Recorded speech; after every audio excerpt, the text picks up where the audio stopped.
आज महीना को जगह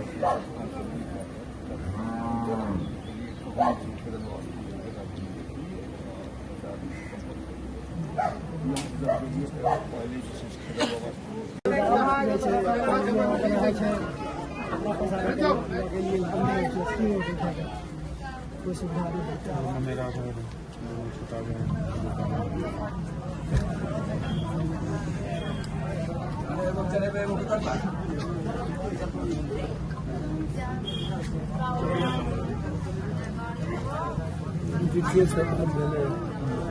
पहले प्रोसेस शुरू करिए।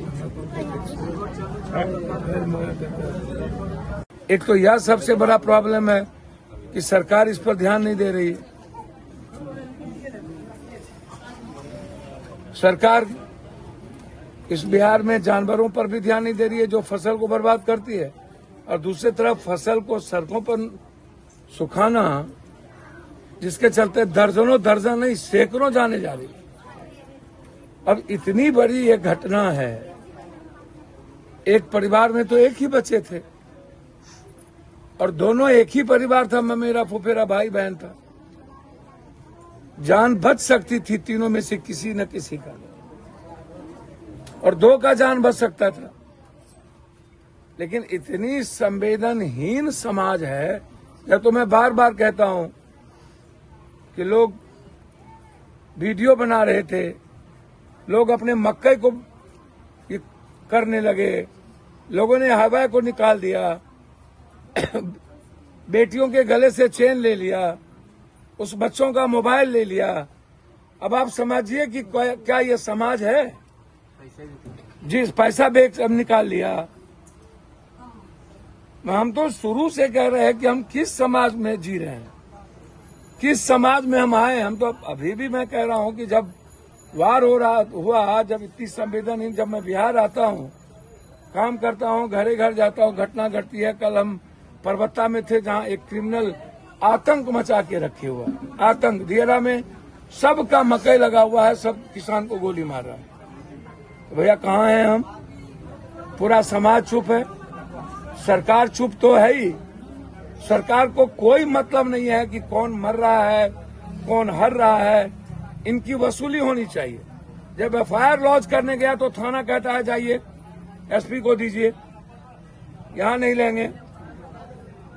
जब हमारे तीनों बच्चों को ले गया मेडिकल कॉलेज, तो वहां माथा सीने के लिए 500 रुपया ले लिया,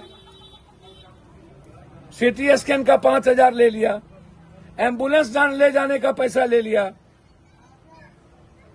कितना बोझ दोगे यार गरीबों पर? हमारी लड़ाई इस पीएम सीएम से क्यों है? भैया कोई खेत जोतता है मेरा, इसी सिस्टम के कारण। और सबसे ज्यादा दुख मुझे समाज से पड़ता है भाई। इतना ज्यादा आप सोचिए ना, मोबाइल ले लेना, वहां और लोग तो देख रहे होंगे। चेन जब निकाल रहा होगा मेरी बेटी के गले से, तब तो वो देख रहे होंगे लोग। कोई नहीं रोका, एक पानी तक नहीं दिया, हैबा को निकाल दिया। जो मैं उनकी मां से सुना अभी और उनके भाई से, हमें तो जानकारी नहीं थी। इतना गरीब जिसका पिता मजदूरी कर रहा है बाहर, किसी तरह यह परिवार सरवाइव कर रहा है। तो अभी डीटीओ से हमने कहा कि भैया आपको जानकारी ही नहीं है। अब भैया समझिए कि अब डीटीओ को जानकारी ना हो, क्योंकि अब प्रक्रिया डीटीओ के पास चली गई। इसीलिए अभी हमने दोनों परिवार की हमने मदद की है। हमने कहा है कि उस दोनों बच्ची के लिए वो जहां तक पढ़ना चाहे, मेरे तरफ से एक पिता के तरह उस बेटी को मेरी ओर से पूरी पढ़ाई हो। इसीलिए, लेकिन मुझे गहरी चिंता है कि मकई को आप हर कीमत पर सड़कों पर सुखाना सरकार का दायित्व है, इसको रोकिए। दूसरा, अस्पताल ने जो संवेदनहीनता दिखाई, इस पर इंक्वायरी होनी चाहिए कि सिलाई बगैर पैसा का नहीं किया, सीटी स्कैन जब तक पैसा नहीं दिया नहीं किया, और एम्बुलेंस जब तक पैसा नहीं लिया नहीं गया। अब इतना बड़ा व्यवस्था में संवेदनहीनता, सिस्टम इतना गंदा है जिसको मैं बार बार कहता हूं। और दूसरी तरफ देखिए, इसके पहले भी हम लगातार जब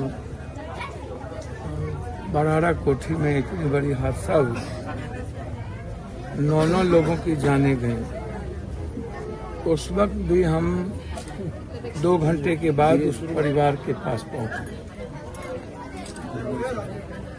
और आप सोचिए कि कंधों पर लाश लेके हम निकले थे। हम डीएम साहब से बात किए, हम मधेपुरा डीएम से बात किए, सबसे बात की, कटिहार डीएम से बात किए कि भाई सड़कों पर मक्के पर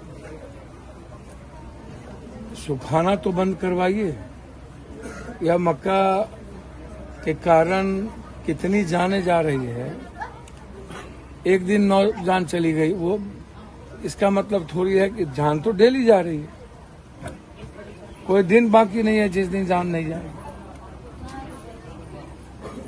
और सबसे दूसरा प्रॉब्लम क्या है कि हम तो देख रहे हैं लगातार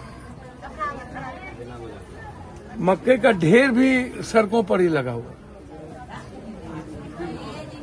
अब रात में या जिसके पास जल्दीबाजी में है, या उधर से भी आ रहा है इधर से भी आ रहा है, दोनों टक्कर हो गई और बचाने में स्थिति बुरी हो गई।